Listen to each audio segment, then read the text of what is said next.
नमस्कार, जोहार झारखंड देख रहे हैं आप और मैं हूं आप सबके साथ अनूप। सबसे पहले बात बड़ी खबर की जो इस वक्त रांची से आ रही है। रांची के डुमरजगा स्थित बाल सुधार गृह में बाल कैदियों ने जमकर शराब पार्टी की और गांजा भी पिया है। सुधार गृह में लड़कों की जमकर शराब पार्टी हो रही है। यही नहीं, इसका खुद वीडियो भी लड़के ही बना रहे हैं। वायरल वीडियो में दिख रहा है कि शराब की बोतलें, सिगरेट और गांजा यहां रखा हुआ है। नागपुरी गाना बज रहा है और लड़के शराब और गांजा भी पी रहे हैं और नशे में चूर हैं। अपराध की दुनिया में कदम रख चुके नाबालिगों को सुधारने के लिए इसी बाल सुधार गृह में भेजा जाता है। आपको ये बताना चाहेंगे कि यहाँ पर जो डुमरजगा स्थित जो बाल सुधार गृह है, इसमें नाबालिग जो किशोर हैं उन्हें रखा जाता है ताकि वो सुधर सके और उनकी जो समाज से वो जिस तरह से अपराध की दुनिया में जाकर अलग हुए हैं, उन्हें फिर से समाज में आने का मौका दिया जा सके। लेकिन अंदर की जो तस्वीरें हाल के दिनों में वायरल हो रही हैं, वो कहीं ना कहीं ये इशारा करती हैं कि इस बाल सुधार गृह में जो बच्चे हैं, जो यहाँ पर पहुँचे हैं बाल कैदी, वो सुधरने के बजाय वो अपराध की ही शिक्षा ले रहे हैं। और इसे देखते हुए यहाँ अब जो है सख्ती बरतने की ज़रूरत है, क्योंकि जिन्हें इस पर ध्यान देने की ज़रूरत थी वो नहीं दे रहे हैं, जिस वजह से अंदर जो है हर नशे की सामान जो है वो पहुंच रही है, जो चिंता का विषय है। और कहीं ना कहीं इस तरह की चीज़ों पर आने वाले दिनों में लगाम लगे, इसे भी पूरी तरह से इस पर ध्यान देने की ज़रूरत है ताकि इस तरह की तस्वीरें दोबारा न नज़र आए। कैमरामैन संजीव तिवारी के साथ ओम प्रकाश, न्यूज़ 18 रांची।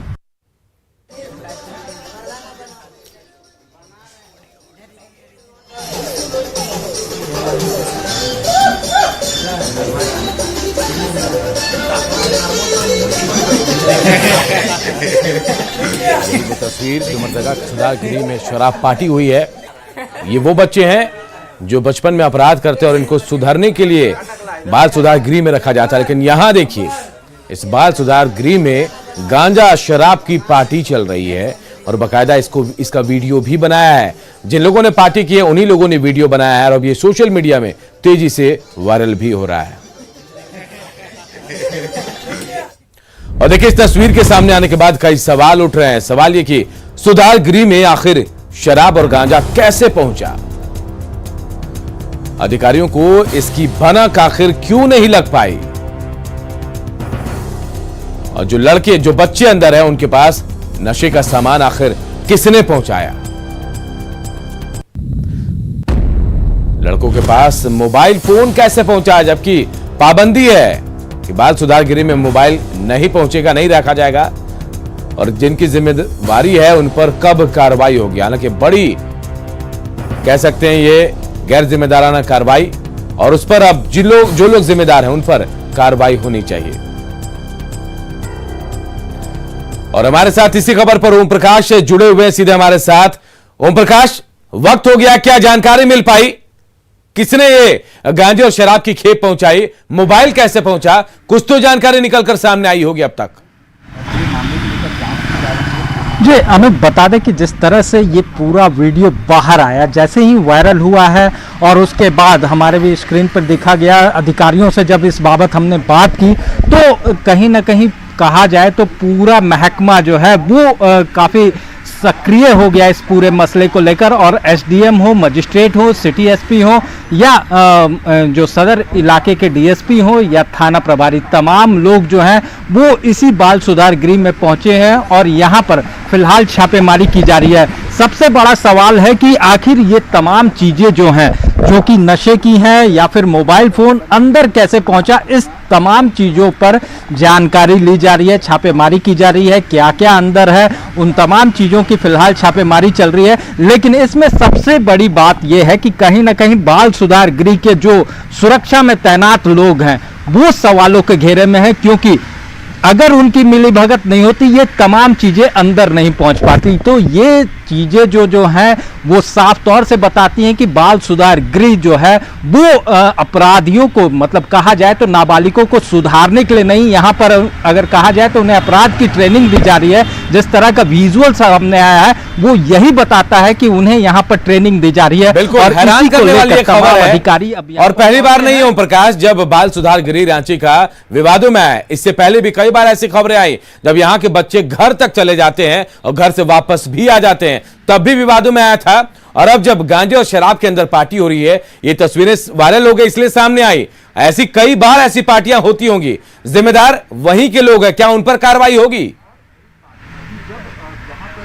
जी, सबसे बड़ा सवाल वही है कि क्या यहाँ पर लोग जो तैनात हैं उन पर कार्रवाई होगी कि नहीं होगी।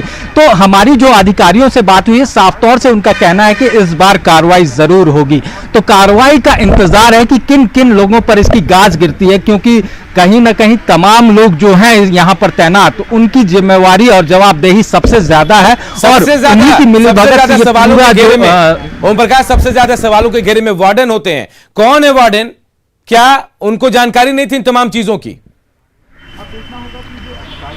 जी, जाहिर तौर पर वार्डन को साफ तौर से इसकी पूरी जानकारी रही होगी, न होने का सवाल ही पैदा नहीं होता है। क्योंकि जिस तरह से ये पार्टियां चल रही हैं, वो साफ तौर से गाना बज रहा है, अंदर में आवाजें बाहर तक आ रही हैं, तो किसी को जानकारी न हो ऐसी जो बात अगर कहा जाए वार्डन की तरफ से भी, तो ये कहीं ना कहीं गैर जिम्मेवाराना होगा। और इसी की वजह से वो भी सवालों के घेरे में है, सुरक्षा कर्मी भी सवालों के घेरे में है, और इन सब पर कार्रवाई की भी जरूरत है। ओम प्रकाश, आप नाम भी बता दें वार्डन का, कौन वार्डन है, और ये भी बता दें कि क्या वार्डन ड्यूटी पे आते हैं, नहीं आते हैं, क्यों उनको जानकारी नहीं होती है?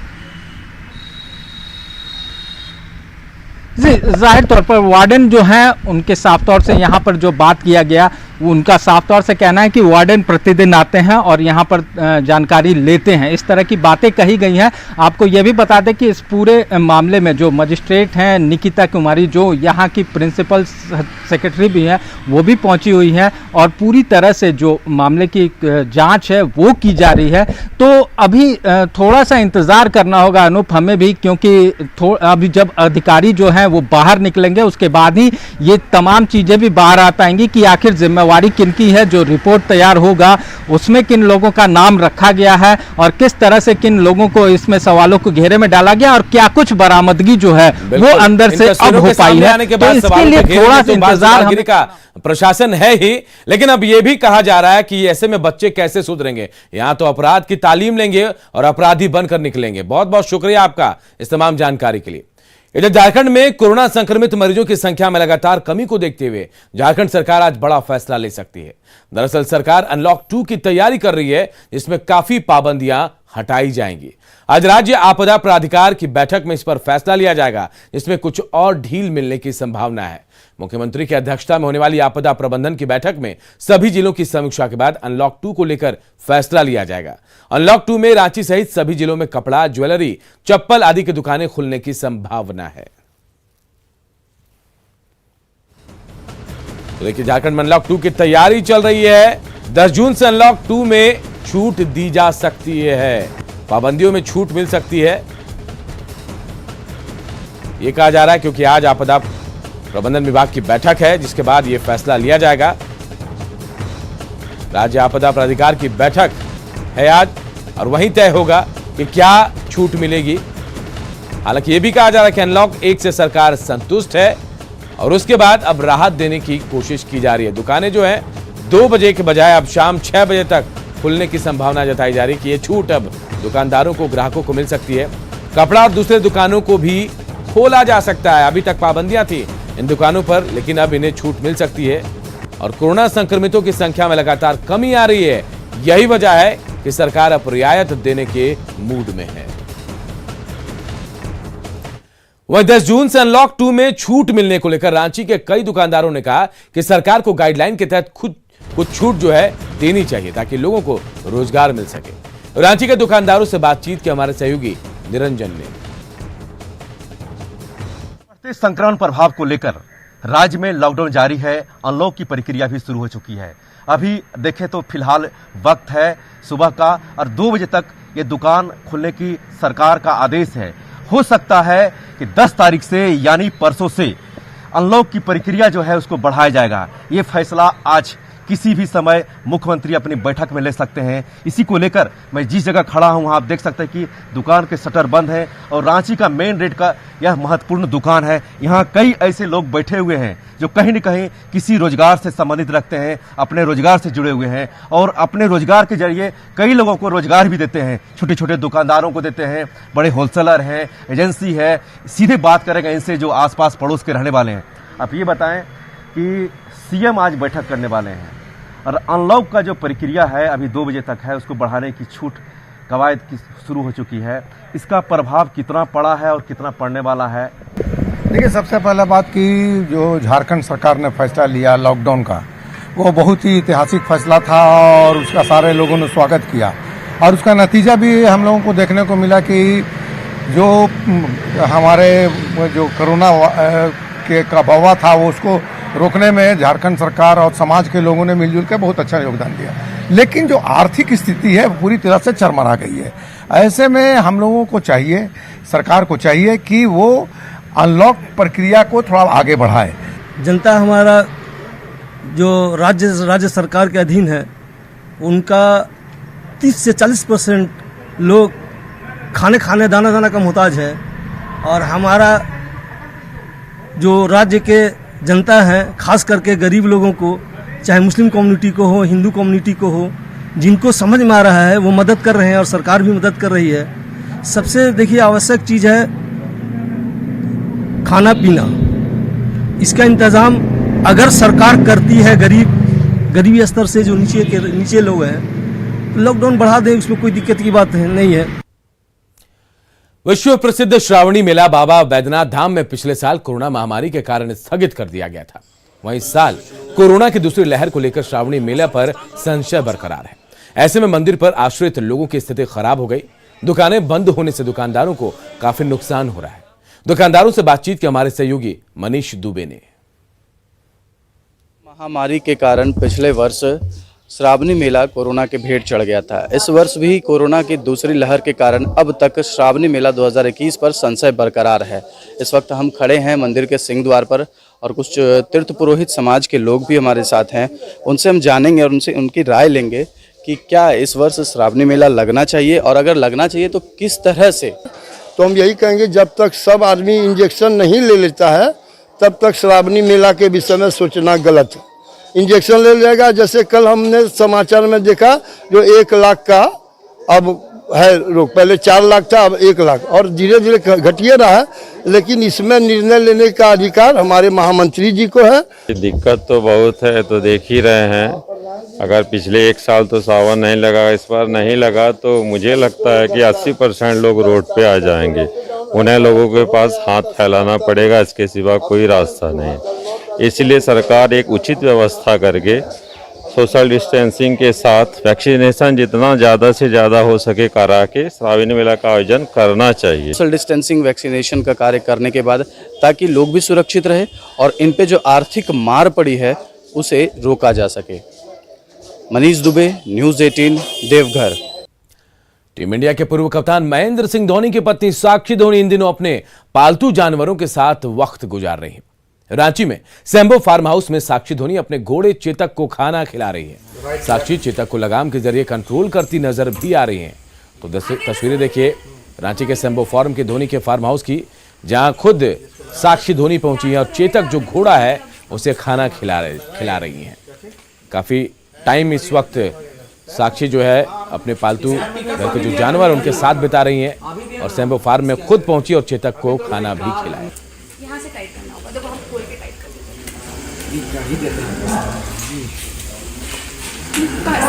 सही वाला मोटा वाला खोलना, पतला वाला नहीं। तुमने कौन सा वाला खोला है? ये वाला पतला मोटा, ये मोटा ये पतला है। पहले डालो। कौन से होल में डाल रहे हो आप? पहले डालोगे उसके मुंह थर्ड में या सेकंड में? ऊपर से कितना? फर्स्ट में। ये छोटा है ना अभी हाइट। तो पहले इसके मुंह में डालेगा तब ना टाइट करेगा। होगा ना तो लूज हो जाएगा। मक्खी के जैसे। वैक्सीनेशन से ही हारेगा कोरोना। सोमवार को पीएम मोदी ने देश को संबोधित किया और एक बार फिर वैक्सीन को लेकर भ्रम दूर करने की कोशिश की। इतना ही नहीं, लोगों को टीका लगवाने की नसीहत भी दी।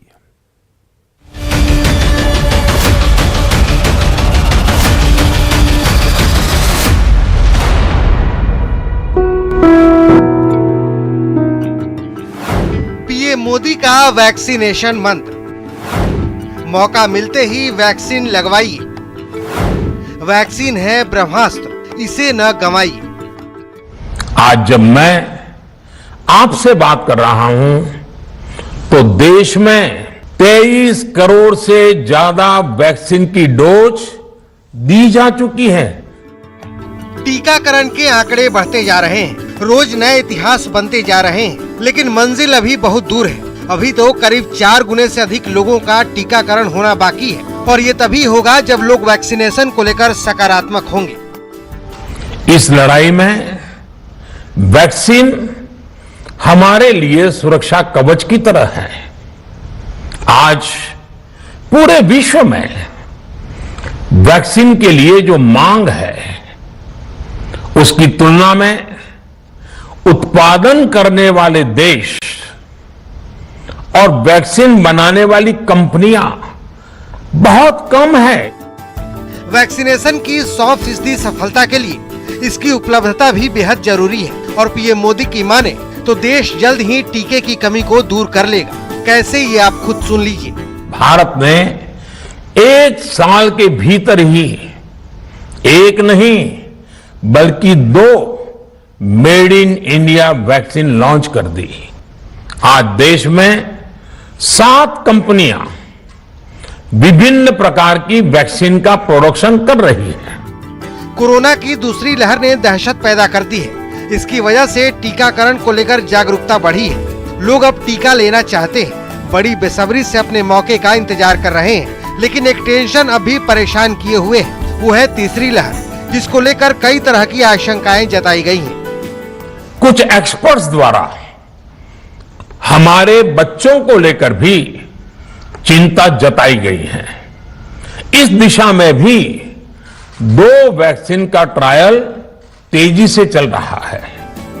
इस बीच पटना एम्स के बाद अब दिल्ली एम्स में भी बच्चों पर कोवैक्सीन का ट्रायल शुरू हो चुका है। इसके लिए सोमवार से दिल्ली एम्स में बच्चों की स्क्रीनिंग शुरू हुई, जिसके बाद फिट पाए जाने वाले बच्चों को ट्रायल में शामिल किया जाएगा। उम्मीद है कि जल्द ही ये ट्रायल अपने मुकाम तक पहुंचेगा और बच्चों के लिए भी देसी वैक्सीन मिल जाएगी। Bureau report, news 18 network.